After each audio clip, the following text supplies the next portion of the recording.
There's a place for every pupil in St. George's Government School, where our nature is made wider as we learn the golden rule. There are duties to be shouldered, there are victories to be won. Let us then be up and doing. Let us study how to live. I moved to Leeds 1959, and I was 23.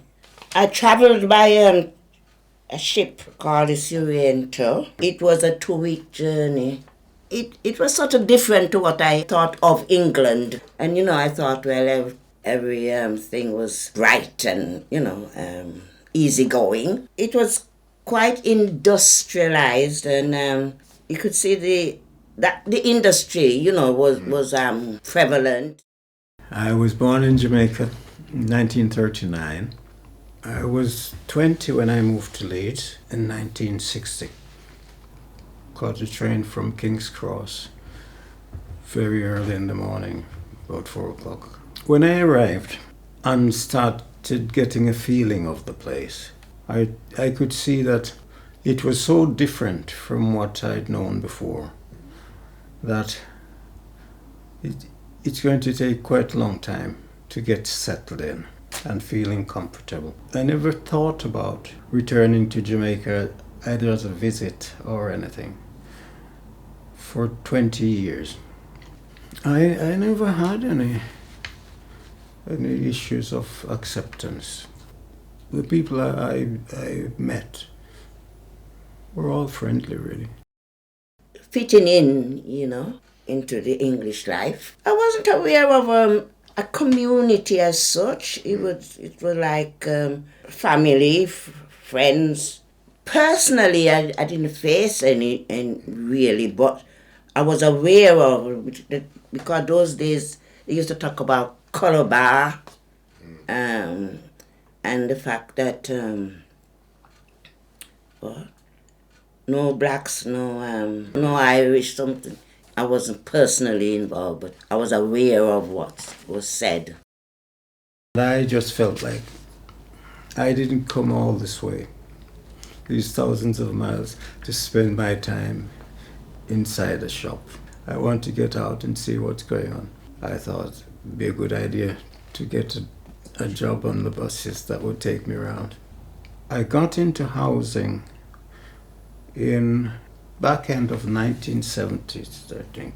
There was a lot of issues and problems around young people leaving school and not being able to get a job or an apprenticeship, and create a lot of tension with their families.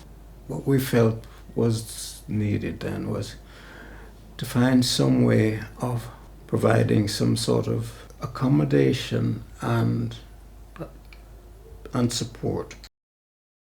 I came to a best friend, and it made me feel okay, but I had to look for work.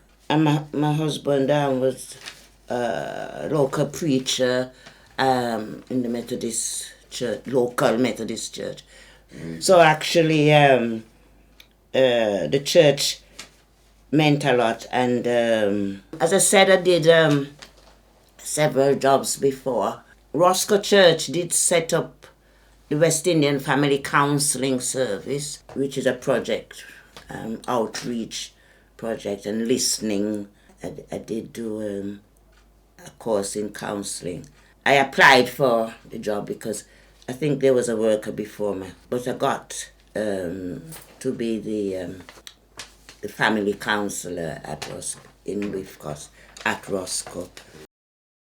The thing that I will treasure most from living in Leeds is my introduction to the Leeds Library Service. It's by far the most influential